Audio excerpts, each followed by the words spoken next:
आप सभी का स्वागत है BSKG 178 के एक और नए वीडियो के साथ। ठीक है, सब्जेक्ट का नाम क्या होने वाला है? प्राचीन भारतीय राजनीति।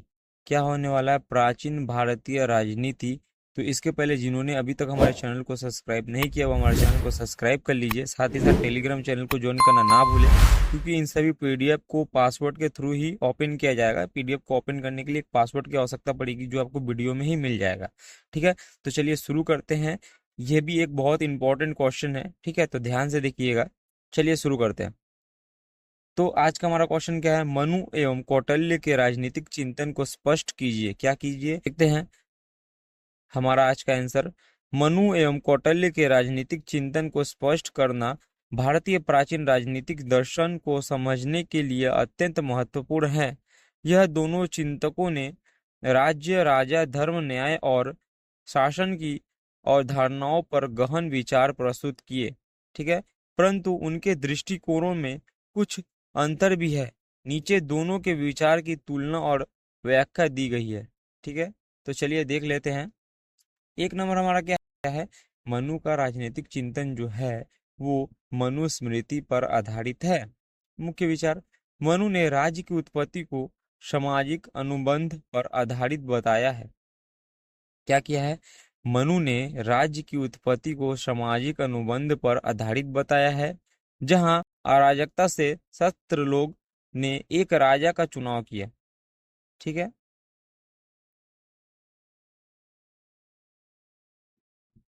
जहां अराजकता से सत लोगों ने एक राजा का चुनाव किया।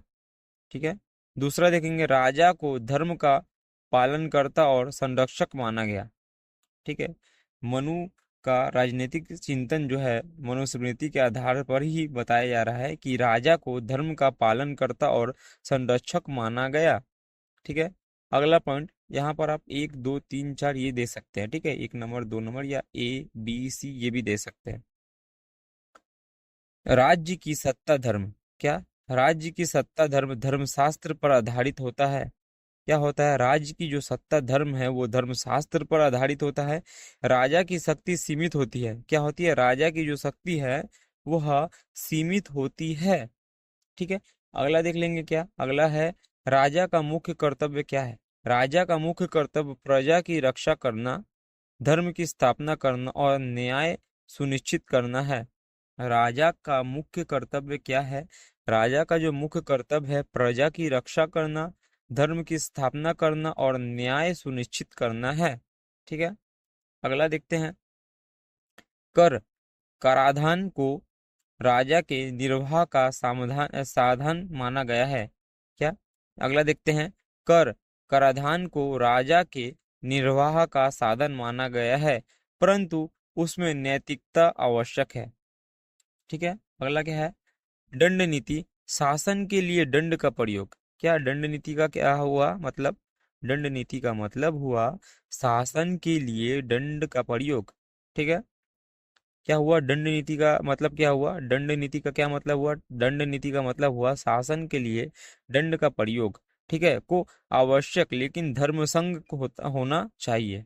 ठीक है, दंड नीति शासन के लिए दंड का प्रयोग को आवश्यक लेकिन धर्म संगत होना चाहिए। क्या होना चाहिए? धर्म संगत होना चाहिए। ठीक है, विशेषता देख लेंगे। मनु का चिंतन धार्मिक और नैतिक मूल्यों पर आधारित है। क्या है? मनु का जो चिंतन है वह धार्मिक और नैतिक मूल्यों पर आधारित है।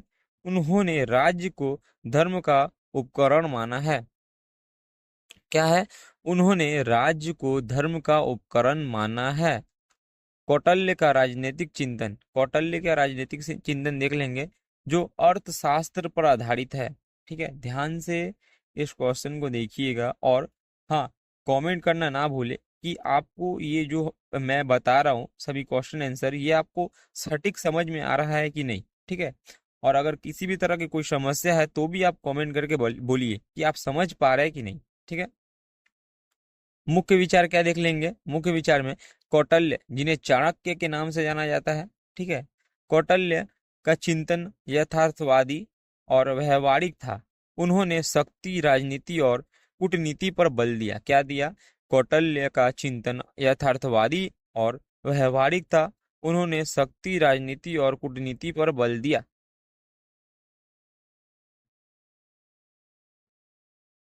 ठीक है। अगला क्या है, राज्य की संरचना जो है सप्तांग सिद्धांत पर आधारित है। ठीक है, जो कि है राजा, अमात्य, जनपद, दुर्ग, कोष, सेना, मित्र, ठीक है, पर आधारित है। अगला देखेंगे, राजा सर्वोच्च होता है। क्या होता है, जो राजा होता है वो सर्वोच्च होता है, परंतु उसे नीति, अर्थ और कूटनीति का पालन करना चाहिए। क्या होता है, राजा जो होता है वो सर्वोच्च होता है, परंतु उसे नीति, अर्थ और कूटनीति का पालन करना चाहिए। ठीक है। अगला क्या है, कौटिल्य ने दंड नीति का विस्तृत वर्णन किया है। क्या किया है, कौटिल्य जो थे, कौटिल्य ने दंड नीति का विस्तृत वर्णन किया है और इसे राज्य संचालन का प्रमुख साधन माना है। और इसे राज्य संचालन का प्रमुख साधन माना है। अगला, उन्होंने गुप्तचर व्यवस्था, कूटनीति, युद्ध नीति, वसूली नीति आदि का भी विस्तार से वर्णन किया। क्या किया, उन्होंने गुप्तचर व्यवस्था, कूटनीति, युद्ध नीति, वसूली नीति आदि का भी विस्तृत वर्णन किया है। ठीक है। इसके अलावा धर्म उनके लिए गौर था। क्या था, चाणक्य के लिए धर्म उनके लिए गौर था। ठीक है। उन्होंने राज्य को धर्म से स्वतंत्र रखते हुए राज्य संचालन की यथार्थवादी नीति दी। क्या है, धर्म उनके लिए गौर था।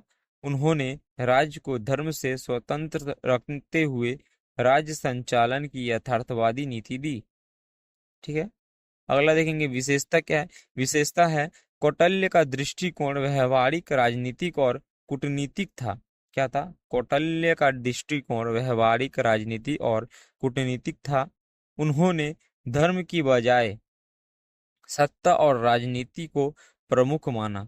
क्या माना, उन्होंने धर्म के बजाय सत्ता और राजनीति को प्रमुख माना। ठीक है। यह तुलनात्मक दृष्टिकोण है। आप क्या कीजिएगा, अगर आप चाहेंगे तो ये लिख सकते हैं, ठीक है, और नहीं चाहेंगे तो इसको आप स्किप कर सकते हैं। लेकिन अगर आप इसको लिखते हैं तो बहुत ही अच्छा होगा, मतलब एग्जामिनर जो होगा उस पर एक अच्छा प्रभाव पड़ेगा। ठीक है, क्योंकि ये पूरा थोड़ा डिटेल दिया गया है। तो तुलनात्मक दृष्टिकोण लिख सकते हैं। एक साइड आप लिख दीजिएगा विषय, ठीक है, दूसरा साइड मनु और तीसरा साइड लिख दीजिएगा कौटिल्य। ठीक है। आप चाहेंगे तो यहाँ पर लाइन भी दे सकते हैं या इसे अच्छे से बॉक्स में सजाकर, ठीक है, लिख सकते हैं। लेकिन अगर आप चाहेंगे तो इसे स्किप भी कर सकते हैं। ठीक है। अगला देखते हैं आगे, निष्कर्ष देख लेते हैं। निष्कर्ष में देखेंगे, मनु और कौटिल्य दोनों ने भारतीय राजनीति को गहराई से प्रभावित किया। ठीक है, मनु और कौटिल्य दोनों ने ही भारतीय राजनीति को गहराई से प्रभावित किया। ठीक है। एक नंबर देखेंगे पॉइंट, मनु ने एक नैतिक धर्म संघ और सामाजिक व्यवस्था पर आधारित शासन की कल्पना की। ठीक है। दूसरा नंबर है, कौटिल्य ने एक शक्तिशाली, संगठित और व्यवहारिक राज्य की रूपरेखा प्रस्तुत की, जहां शासन में धर्म की उपेक्षा, नीति और कूटनीति को अधिक महत्व प्राप्त है। ठीक है। तो ये था आज का हमारा क्वेश्चन।